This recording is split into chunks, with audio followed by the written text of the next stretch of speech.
My name is John Eagleshield Sr.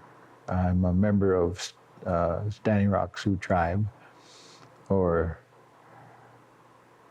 Standing Rock Lakota Nation, I guess the new term is going to be.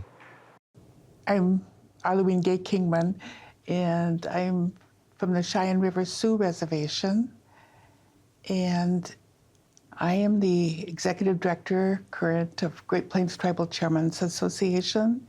My name is Beverly. Stabber is my maiden name, and my married name is Warren. And I was born in 1939 in Pine Ridge, South Dakota. And I've been a nurse for 60 years. And I'm still working, and I still have not burned out, so I guess I won't. My English name is Faith Spotted Eagle, and my Dakota name is Tonka Inajiwi, which means standing stone, and I am named after my great-great-grandmother, who was descended from the Bedewa-Kuntuya. I am on the Elder Council for the American Indian Science and Engineering Society, and I have a minor in biology, and I reside on the Yankton Ihangtwa Reservation. For many years, 20 years, I was an urban Indian, and then I needed to come home, so I'm home. How? Jerome Kilsmall Emanchiapi. Naha Lakolia Shishoka Luta Emanchiapi. Sahe Le Ampetuki. Lila Yomakipi. Le Wachipi Cha Iktava Yunka. Khanshnishni. Wema Yugapik Tacha. Lel Wayotake. My name is Jerome Kilsmall. My spirit Lakota name is Red-Breasted Robin, and I am happy to be here. Matro hechlerija chajewa mitrawashni. Hetkashla samtrakoshla chajekitrawa. Hollow Horn Bear is not really my name. That name belonged to a great-great-grandfather. I am striving humbly to carry my great-grandfather's name, Hollow Horn Bear, Matro Hechoreja in Lakota. But in our customs and our traditions that we still have today, the name that was given to me by my family is Trankawakua. Trankawakua, I will pursue something bigger. I'll go after the bigger one. I had my basic education partially at Pine Ridge Boarding School and then Rapid City school system in the 40s and 50s. And then when I graduated from high school, I went to nursing school at St. John's, McNamara School of Nursing in Rapid City, and I graduated in 62. So that means this summer, I hit my 60-year anniversary of being a nurse. And I've worked all those years. And so I have experiences that I wouldn't trade for anything. I graduated Northern State and went to teach right away in 1963 on the Pine Ridge Reservation. And I taught elementary school. And so Oglala Community School on Pine Ridge is where I began my teaching. And then later I transferred to Cheyenne River to Eagle Butte and taught there. And then went on to Minneapolis to teach there several years later in the urban area. I was born in July 22nd, 1948, here at Fort Yates, at the old White Hospital, and I grew up in Little Eagle, and I remember starting 1954, 55. I can remember back that far. And I had to be 5 or 6 but I remember a lot from Little Eagle. I was raised by my grandmother, and that's where I got a lot of my information. Amongst the Hunkpapcha, there are, I think, 7 different bands within the Hunkpapcha, and I come from, or my family comes from the Wakha band of the Hunkpapcha. And of lately, we take it very seriously, and we like to maintain our traditions and do our prayers and our ceremonies and try and keep that going. So that's how I got here. And so I was raised by a grandmother, and so I did not speak English growing up with her till I was 5 years old. And I went to a country school for a couple of years while I learned English, and then ended up, and my father was always present, and he was a very strong figure in my life, and he knew the old ways. My dad absolutely refused to let me go to boarding school because he saw what happened to my family all the way back to Carlisle. And so he was very astute.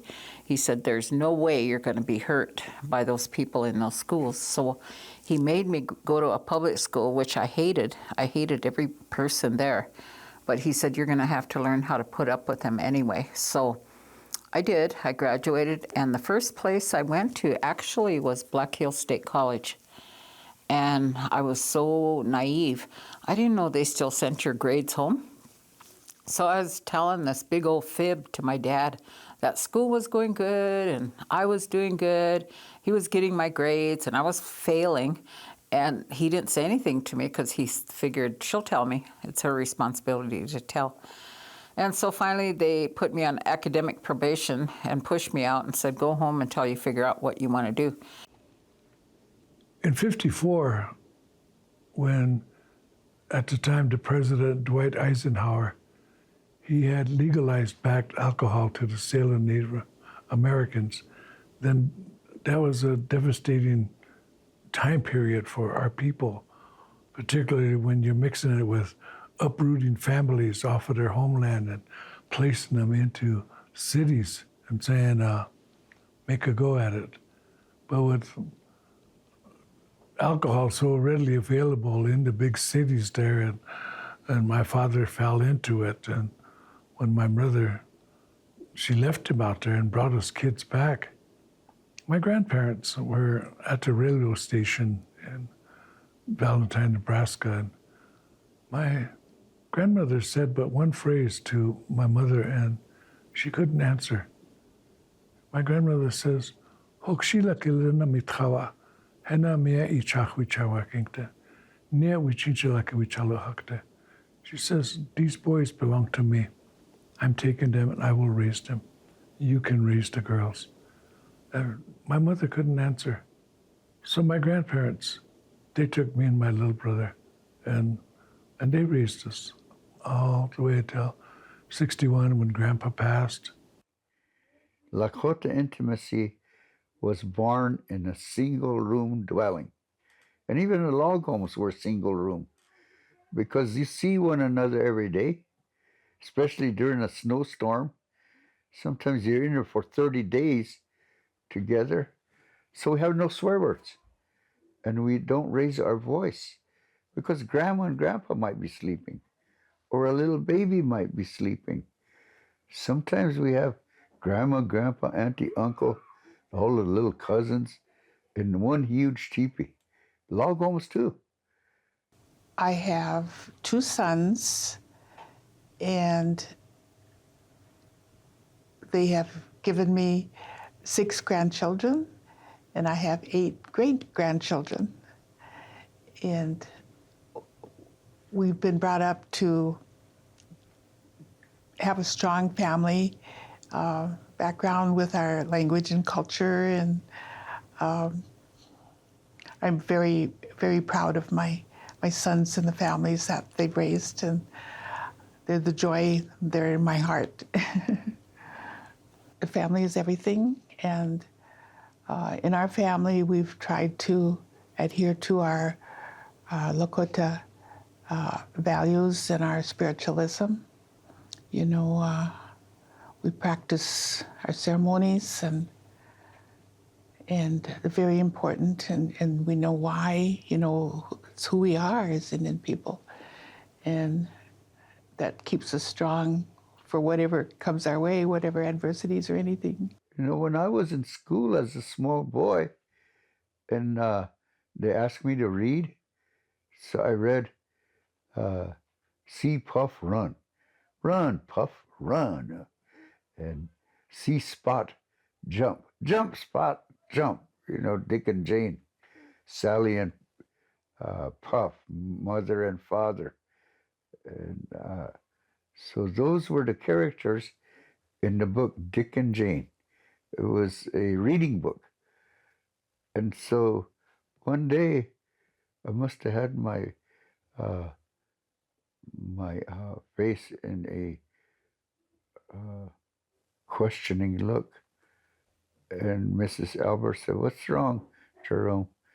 So I said, "In our book, there's Mother, Father, Dick and Jane, Sally, Puff, and Spot. I said, where are the grandpas and grandmas and the uncles? Where's the cousins? They're just these people, like they're all by themselves, lonely.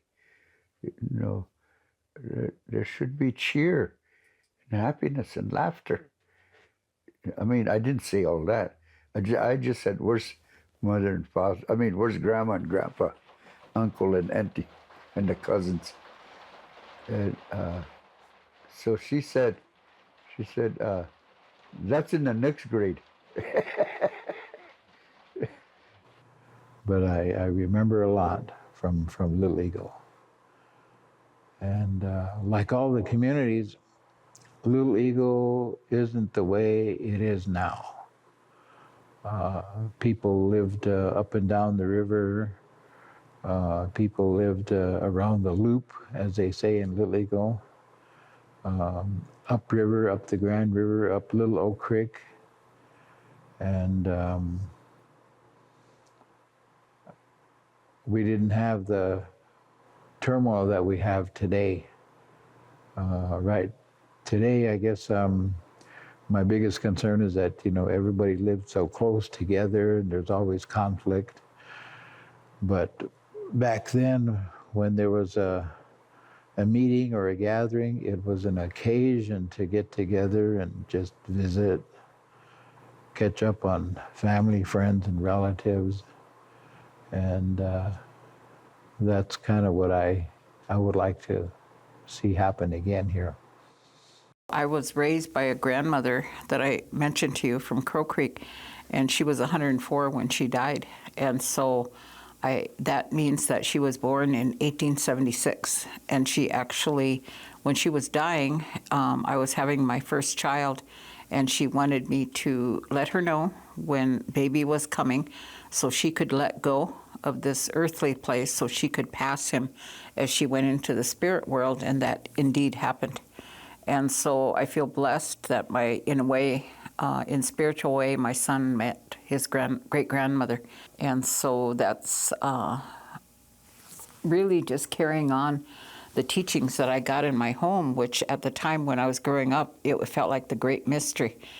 And I didn't know anybody else had, a lot of people didn't have the same kind of experiences that I had that were truly magical and miraculously, but I thought everybody lived like that. And as I grew up, I realized that it wasn't like that with everybody. There was a lot of loss. The language was there. The language was there. I hardly heard my mother speaking English with me. Other elders, my grandparents, always speaking Lakota. I can recall being surrounded by it almost all my childhood days. I think it began. You know, I want to share something. There's something I really feel strongly about this. something about midwives, because I was born at home. And my mother used to always remind me all the time about the grandmother who brought me into the world, how in Lakota she uttered a prayer into my mouth when she took the mucus out and it pushed that first breath into my mouth. So I reflect back on that a lot. This might be the first time I'm talking about it, but I've always felt that prayer, that little utterance that she gave me has guided me in my life, because it being in the essence of spirituality, that she uttered that prayer and gave me life with that prayer.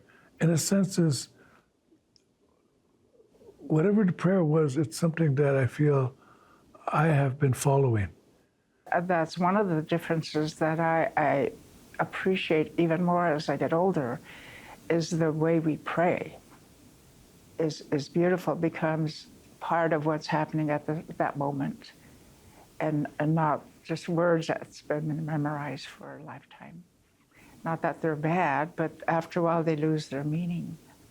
In those days, the idea of assimilation went in every direction, not just in our culture, but our religion as well. And but they were all rote. They were prayers, but they were rote. Just the same old words. After a while, those words don't mean anything. In my career history, when I was trying to decide what to do, like all high school students do, my passion was working with people rather than machines or something. And so I went into education. So I've been in education for many years, been a principal, superintendent, and college president. But education, I found, is something that is in everything. I mean, now as I work with Congress in my work, we have to educate Congress. As we work on sovereignty and our rights as tribal people, and we're constantly educating people on what is sovereignty, what are our treaties, why are we have a special relationship with the United States government. We're not another race of people. We have a political relationship. So it's constant education, whether it's formal like you're teaching in school or whether you're working in your careers. So I've taken on some challenges and been able to, do some achievement. And so, but education has always been my first love, and like I said, education is in everything we do. So I continue to educate. My love for nursing evidently was early on, because my mom told me when we were living in way out in the boondocks in Manderson District with our maternal grandparents in that extended family setting. She said when somebody was sick, she said, you would just go sit by them. Even as a kid, I didn't do anything, just sat, and so she told me this when I wanted to go to nursing school, and she said, this is what you were meant to do. So that made me feel good, it made me feel like I was doing the right thing. When I was 12 years old, I was sitting along the river with my dad in the community that the Corps of Engineers destroyed. It's called environmental racism now, but they put a dam in every dam along the Missouri River main stem is in a Native community, like Fort Yates, Fort Peck, Fort Randall, Fort Thompson. So they put it deliberately in Indian communities that were thriving after the Indian Wars, and they destroyed our communities. And so we became homeless, and they moved us to Lake Andes.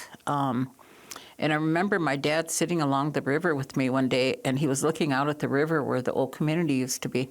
And he said, "You know what, my girl? Someday you're going to have to do something about this." And I told him, I said, "I'm only 12 years old. What am I going to do?" And he said, "You're going to figure it out." He said, "I know you're going to figure it out." And so I tucked that away in my mind, and I thought, okay, I got to figure out what I'm going to do. By this time, I was in middle school, getting through with middle school, going into the high school. And so I was well embedded with the language, but I really wasn't using it. Really wasn't using it until just with a few.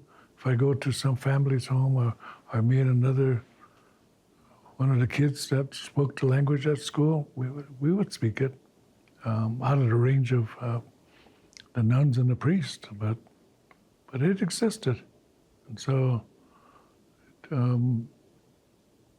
I guess it was there until after 70, and when Uncle started sharing stories about in the 70s, and I didn't join up until the 90s when, out of, my life story about coming out of high school and Vietnam War going on, everything, there was no work, I don't feel the boarding schools really academically prepared us to succeed in higher education. And so a lot of us didn't go on. I had the opportunity, but instead I followed a friend who was being drafted if he didn't enlist.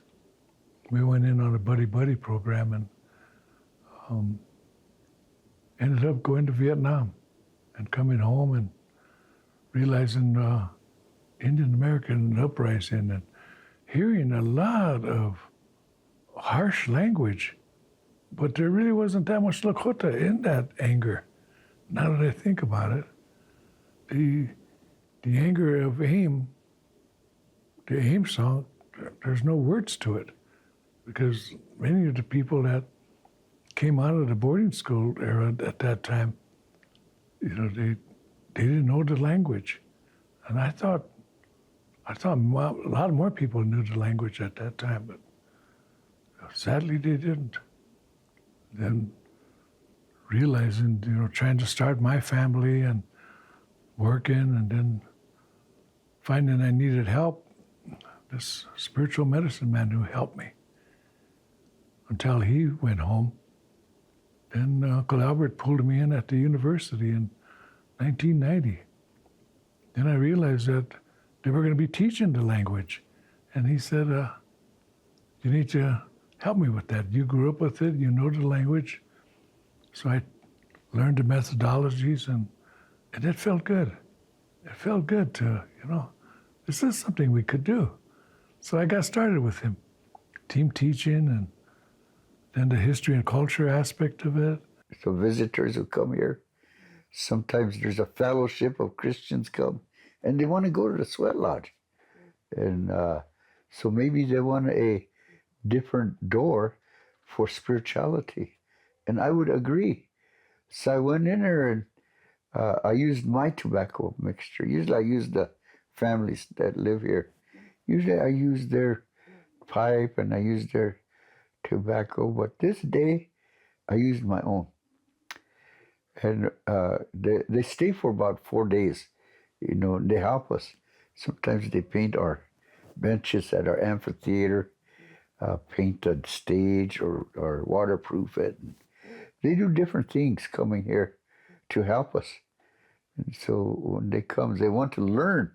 The trade-off is they want to learn about our culture. And so 2 days later, after my ceremony in the lodge, a woman came to me and she shook my hand. I said, I want to shake her hand. And I shook her hand already when they arrived. But she come over and shook my hand. She said, when I went in that lodge with you, since then, I don't have headaches anymore. So I said, well, it isn't me. I have to tell the truth. I don't make believe, right, Wakunza? It's not a good thing. It's not a good thing to make believe. So I told her it's probably my pipe tobacco because I have the outer bark of the choke cherry, and that's got tannin in there, and it's got medicines in there, and it helps with headache. And it's good to tan with. The hides, it takes away the smell of the hide when you're cleaning it and scraping it. And so some things we use as ingredients to be able to make things better in our lives. And one of them is getting rid of the headaches. But usually we don't tell about that. We don't tell about what we're using. We don't overload information in one setting. You know, some things we just hold to ourselves. You know, if they feel better, fine. But this woman was blaming me for healing her, and I don't want to hear that. You know, otherwise my phone will be ringing off the hook. You know, oh, he's a healer. You know, I don't want to hear that. I just want to be a storyteller. And I want to tell stories about the plants. You know, I tell stories about the incenses and nostalgia, things that help the body. I think that's my duty. You know, I claim it as my duty. But I get asked to pray for people and name their children and wipe their tears. Those are all rituals. And so those are prayer rituals. And that's what I do. I use prayer rituals in my ceremonies. And it keeps me safe. It keeps me safe and honest. And I love it better that way because I'm accepted as an ordinary little old singer and storyteller. And that's where I want to keep it. But I help in prayers. And that's where I want to keep it. I was at a meeting a couple of weeks ago down in Oglala country, and I asked the same thing, you know, how many of you have had the opportunity for animals to talk to you? Birds, insects. And if you told somebody from IHS, they would think, you know, you're psychotic or something, schizophrenic. But that's the way we were. That's the way we are. And that's the part that our youth are missing. They don't know the language. And we're not the only ones, you know. There are other tribes that have the same problem. Our youth don't know the language. And even if they were teaching them, they have no one at home to practice with because their parents don't know. And for those places that have the Lakota language, it's numbers, it's colors, it's animals, plants. There's no conversation. And along with that is where you get your values and your morals. And our youth just don't have that. So we're missing a lot that should already be here, and that's part of our concern. How do we provide that to our youth? How are we going to give them the benefit of our knowledge so they can become leaders? The biggest thing was that I went to a school in public school where they told us that Indians didn't do very well in education. My math teacher, even though I loved chemistry and physics and math, he told me that a lot of Indians didn't make it in those fields.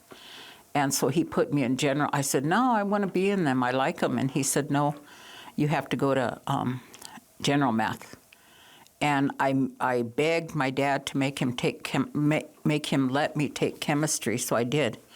I still love chemistry, and so I made it. But when I went to college, I bombed out in the courses like organic chemistry, because I really wanted to be a biologist. But I think they impeded me, and so I had an opportunity to go to Washington D.C. And they said that my grades before I got crazy were pretty good, and I had high whatever, and so they recruited me to go to American University in Washington, D.C. So I went there, and I worked in Senator McGovern's office. I was an intern. That was pretty interesting, and I think that kind of got me to my senses, where I thought, okay, this is what they do. This is how they have control over us. And so I got to figure this out. How could I have influence? And American University was such an amazing experience, because it's like there were so many people of color that it wasn't like what I grew up in with the public school, and I felt like I was free. Every day I'd go down to DuPont Circle and grab my sign and protest against the war, because that's what everybody was doing, and I met so many different people. And then from there, I decided I got to straighten out my academic career. So when I was teaching in Minneapolis, and there was a lot of problems within the city, our children were getting pushed out of school. It was not a good environment for them. There was a lot of prejudice, and people didn't understand our Indian students or where they came from, and so the American Indian movement was just starting at that time. It was 1969, and so along with a lot of people in the urban area, they decided to start their own school, and so we began working on it. I was teaching full-time in the Minneapolis public schools, but I helped work on the curriculum and develop it, and help wade through some of the white tape, to get the school accredited. And then my husband was the first principal, so we started the survival school on Franklin Avenue. And Franklin Avenue is where a lot of the Indians lived, and it's kind of the heart of the Indian community. And so we started the AIM Survival School there, and it was wonderful. I had gone to a couple of workshops where they talked about immersion, and I had been given that a thought, and I says, that's the way that I was raised. Well, it seemed like there was more to it in the immersion, but you just can't do a 1-hour class totally in Lakota. It's got to be almost an all day. It's got to be total immersion. Once the student arrives at the school, then it's going to be throughout the entire day. We started this immersion school last January. So one of the most important things in this immersion school is creating a relationship with these children, identifying in Lakota who this child is. Come here, grandchild. And you say, Kaka mia. And so when you start teaching them that what Kaka is, we're going to start to use to wean them off of the English language. We're going to use some and explain to them, this is what we're going to start to do. Till one day, you're not going to need that English language.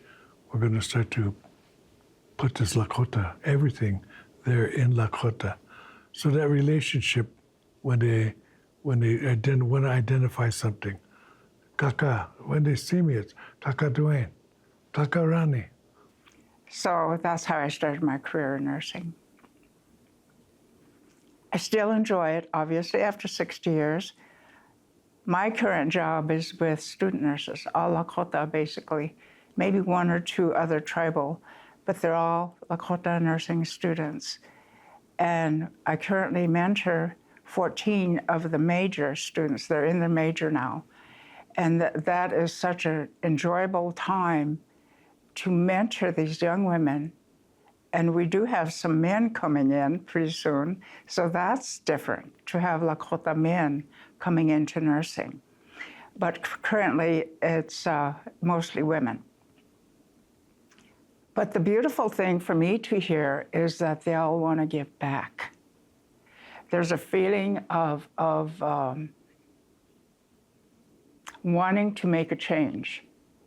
And that is part of the joy of what I do, is listening to these young women who have a passion for making change. They're all future change agents because they see what's happening to our communities. They see what's happening to our children. 75% of our children drop out of school, K through 12, in Rapid City. We have to turn that around. And part of that is to heal the people first, so that the families can heal their own units, including the children. I realized that things changed in the 20 years that I was an urban Indian to when I came home, and I realized that people were angrier, meaner, and more violent. And I thought, you know what, I'm going to call this something. I remember I woke up one morning at Rosebud and the sun was coming up, and I thought, what could I call this? Because everybody is so pissed off, and it's beyond anger, so I named it Red Rage. And so I developed a healing model of Red Rage, and I have been doing it since 1994, maybe, and I still do it. We had, the children would come and we'd start in the morning with the drum and songs, and then they'd do their education, their curriculum, and I think it's the way schools should be, you know, when you pay attention to the whole child. I really want to make sure that we have some bona fide leaders that, again, have a firm foundation of Lakota language, values, morals, disposition, know their history. When we think of tribal leadership, it goes back to earlier when I talked about what we instill in our students and our language and culture and our spiritualism. It's our virtues or our values. Parts of what I teach is who they are as Lakota people and our values, and how if they make their decisions, life decisions based on our Lakota values, their decisions will be correct. Utilizing those values either in your personal decisions or professional, because they're very closely related to what you do in life. So every part of it is teaching something to each student with each session of mentoring. And so they go through all their courses, and once they finish that, I ask about their clinical experience. And that is my love of nursing has always been at the bedside, taking care of somebody. And so I like to hear how they're feeling about it and possibly give them another clue of approaching a patient holistically. When I say holistically, I mean our way of thinking, physical, mental, emotional, and spiritual. As to remember that there's a spiritual side to your caring for each individual. Many of them are fearful for their lives ending. That's pretty deep, and that's a huge responsibility for you to even think about. And you're the caregiver. You can ease that. You know, you can ease it by what you say and the way you are caring about the person. You can't pretend, because it won't work. The importance of Lakota is the word itself. It means allies. So if you read in your textbook that Lakota were savages or cutthroats, don't believe it, because we're really allies of everybody. we were so welcoming and kind and courteous. But if you mess with these societies, you're doing the wrong thing, because we don't retaliate unless we're approached in a demeaning and forceful, aggressive way. You don't do that to somebody who's friendly. I think our job is to teach like you do. And you teach what a Lakota is and what we know and what we do and how we lived. It's not old and unusable today. It's relevant, even more relevant today than ever, to teach that so that people know and have self-confidence and self-worth, especially our students. I guess if there's anything else I would share again is to just reinforce, know who you are, respect your culture and your language and your spiritualism, because that's who we are, and it has kept us strong, our people strong for centuries, and we've got to instill that in our children so our values and our virtues of who we are as Indian people will remain forever strong. There's a little cultural flame that is burning inside of these children, and that we need to feed this flame. We need to feed this flame with who they are, their culture, their language, everything that's about them and their people, until that little flame is once again a burning inferno inside of them. And they can stand up and say, "Ma Lakota na imata. I am Lakota and I am proud."